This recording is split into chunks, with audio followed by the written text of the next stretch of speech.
Yo, what is going on, everybody? Hope you guys are enjoying your day.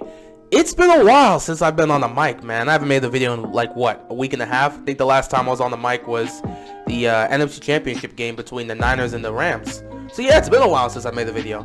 But you know, I've just been busy making preparations and trying to do some things on the channel, especially because as soon as the Super Bowl is over, we got to move towards the NBA, especially because we're getting to that second half. All-Star break is coming up, and then after that, you're getting ready for the final stretch of the regular season, and the playoffs are going to be here. So getting ready for the NBA talk, but you know, yeah, have to talk about Super Bowl 56. So yes, Pro Bowl is finally passed. No, I'm not going to talk about the Pro Bowl. We already know what a Pro Bowl is at this stage. It's the same thing every single year. We already know it's not going to be competitive or interesting. They're just out there having fun. I'm not going to talk about the Pro Bowl anymore. It's not the same as it was like 15 years ago. Let it go. It's not gonna improve. It is what it is. But yeah, now that the Pro Bowl is gone and the Super Bowl is upon us, it's time to talk about these two teams. On the AFC side, we have the Cincinnati Bengals, the biggest surprise of the 2021 NFL season. Honestly, I can tell you right now, nobody saw this team making the Super Bowl. I don't think you could probably ask some Bengals fans that thought they had a shot, or were probably saying, this is our year. You know, those fans that always say this is our year. Maybe there were some Bengals fans that were saying that. But legitimately, coming into the season, nobody had this team in the Super Bowl. Yet here they are. They have gone through the trials. First of all, they won their division, something most people didn't expect. A lot of people were looking towards Baltimore. A lot of people were looking towards Pittsburgh. A good chunk of people were looking towards Cleveland because of the talent they had. No one picked Cincinnati. They got it done. Got to the playoffs, and they just found a way to win game after game after game. Especially being able to pull off that amazing 18-point comeback in the AFC title game against Patrick Mahomes and the Kansas City Chiefs. No one saw that coming, but they managed to pull it off, and they're in the Super Bowl. Then you look on the NFC side. You have the LA Rams. I don't think a lot of people are surprised to see the Rams in the Super Bowl. They literally have thrown in all their chips and have sacrificed their future for now. They have done everything they possibly can to win a championship now. And they made this huge gamble by going out and getting Matthew Stafford because they thought this was the guy that was going to lead them to a championship. Lo and behold, here they are in the Super Bowl with an opportunity to fully validate that decision. And, you know, it's been quite a season for them. They've had their great moments. They've had their moments of struggle. But overall, it's been a pretty successful season. And in the postseason, when you needed, you know, your quarterback to step up and make those plays in key situations, Matthew Stafford did it. So, credit to him. The Rams are in the Super Bowl. That was their expectation. They believed they could have been in the Super Bowl last year had they had a better quarterback. And look, they got a better quarterback. They're in the Super Bowl. So we got these two teams that are kind of like polar opposites of each other in terms of expectations. So, in terms of who's going to win this game, honestly, I don't know. I don't really want to pick somebody. I've been rocking with the Rams throughout the entire season, so I wouldn't mind them winning. In fact, I'd probably, if I was to pick somebody, I would pick the Rams, but I'm not going to pick anyone here. I'm just going to sit back and enjoy this Super Bowl because it should be very exciting. And honestly, when you look at the matchup, on paper, the Rams should be able to win this. But in terms of on-the-field play and how both these teams have looked, especially in the postseason and what they've been able to do, honestly, there's some ups and downs with both those teams, and it can go either way. When you look at Cincinnati, no question, their strength so far for the most part has to deal with their talent at the receiving position, their quarterback, and their defense that has stepped up huge in the postseason. That defense is responsible for keeping them in the game, especially in the divisional and in the AFC title game. Without that defense playing the way they did, Cincinnati would not be here right now. Simple as that. And of course, Joe Burrow and Jamar Chase and all the talent they have on the offense, had those guys not made those plays and stepped up in key situations, they wouldn't have those opportunities to be able to win those games. And shout out to the rookie McPherson because he has been clutch the entire season and he's been clutch the entire postseason. So shout out to him. So that's been their strength. And of course, their weakness has been their offensive line. We saw it in the divisional round against the Titans. 9 sacks on Joe Burrow. When your quarterback gets sacked 9 times in the playoff game, like at least 8 out of 10 times, they're probably not winning that game. You're most likely going to lose if your quarterback's getting sacked 9 times. But somehow, Cincy won that game because their defense forced 3 turnovers, 1 late in the game, which gave them an opportunity to try and get into field goal range. And Joe Burrow connected with Jamar Chase, and that was the end of the story. So yeah, their offensive line has been a huge weakness throughout the regular season because Burrow has been sacked a lot, and it's been an issue throughout the postseason. And if you've noticed the trend, especially coming into last season, or last Super Bowl, not last season, but coming into Super Bowl 55, the biggest theme with the Kansas City Chiefs was their offensive line not being able to protect him. That was the biggest talk heading into that Super Bowl, that offensive line. And they were going up against one of the toughest, if not the toughest front seven in football at that time with Tampa Bay.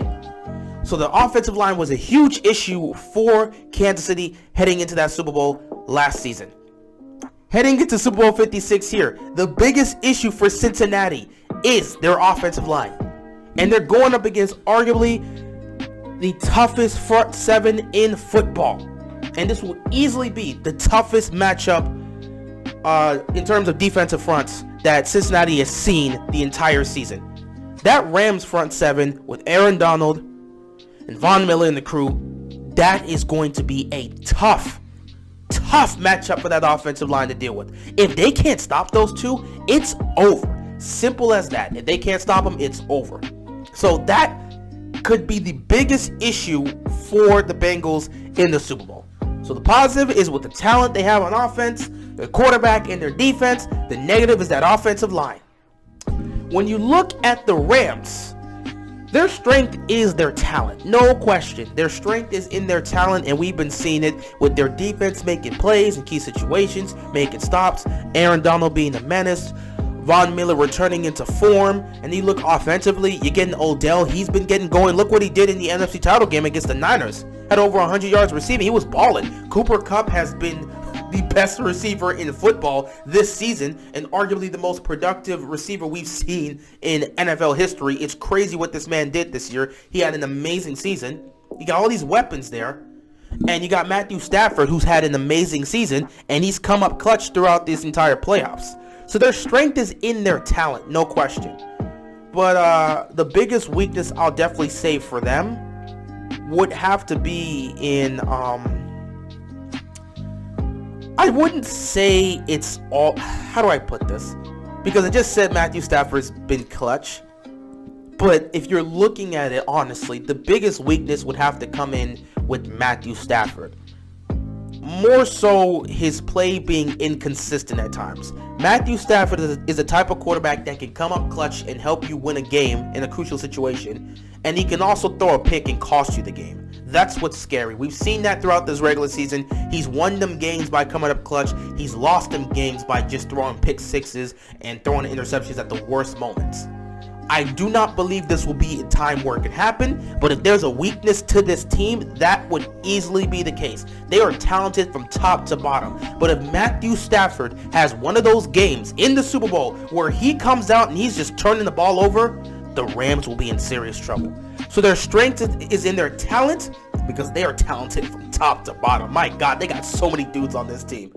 But their weakness is how they perform down the stretch, specifically how Matthew Stafford can be inconsistent at times and perform poorly down the stretch. Now, he's been clutch in the playoffs, but you get that moment of inconsistency. We did see it in the NFC title game where you almost threw a pick. It was right in the hands of the defender. That should have been an interception. That was in crunch time down the stretch in the fourth quarter. That could have been dangerous, and that could have ended up giving the Niners a chance to go down the field, score, and win this game. So you've seen moments where Stafford would take a risk and just make an errant throw, and it could be costly. I'm not saying it's going to happen in the Super Bowl, but if there's any weakness to this Rams team, that would be the case. So yeah, you see some strengths and some weaknesses for both these teams, and honestly, with those being the strengths and weaknesses, it can go either way. Because if the offensive line isn't protecting Joe Burrow, he's going to get completely destroyed in the Super Bowl. Because I don't know how they're going to be able to deal with Aaron Donald and Von Miller. If you can't stop those guys, Joe Burrow's going to have a tough time in the Super Bowl. At the same time, we've seen him have a tough time with the protection, and he's found ways to make plays, and the defense has found ways to make stops in key situations and give Joe Burrow an opportunity to win the game. With the Rams, we've seen them dominate, but we've seen them become stagnant on offense, especially in that game against the Bucs. And we saw moments like that again with the Niners, though they were down heading into the fourth quarter, and they managed to pull off that comeback. So good for them. But, you know, Matthew Stafford almost throwing that pick. That could have cost him. That's where things get dangerous. So I don't know how this Super Bowl is going to go. It's going to be amazing. It's going to be competitive, hopefully. You know, I'm just hoping for a better Super Bowl than last year. Last year was disgusting. It was a blowout. It was Tom Brady versus Patrick Mahomes, and it ended up becoming the Bucs front seven destroying the offensive line of the Kansas City Chiefs. Hopefully we won't get that in this year's Super Bowl. You got two teams, at least you got one team nobody expected, and another team that some people expected, but not everyone thought they would actually be able to get there. So it's an interesting matchup. It's a fresh look in the Super Bowl. No Tom Brady, no Aaron Rodgers, no Patrick Mahomes. Well, Aaron Rodgers has only been there once, but no Tom Brady, no Patrick Mahomes, none of that. New faces, new looks. Matthew Stafford for the Rams, Joe Burrow for the Bengals. Two teams that, you know, could desperately use a championship. Well, I would say more so Cincinnati as opposed to the Rams. But then again, you're in LA, and if you want respect in LA, you got to win a championship. So we'll see what happens. I'm just rambling. Wanted to give my thoughts on this, you know. Not really any specific level of deep analysis as to how the Super Bowl is going to go. Just wanted to talk about football today, you know, talk about the Super Bowl since it's coming up. Might as well bring something to the table. But yeah, appreciate you guys. Yeah, we'll see what happens in the Super Bowl. I'm sure I'll have something else to talk about before the Super Bowl happens, but, you know, just wanted to give my thoughts about Super Bowl 56 coming up. And yeah, that's pretty much all I got, and I'm out of here, man. Peace.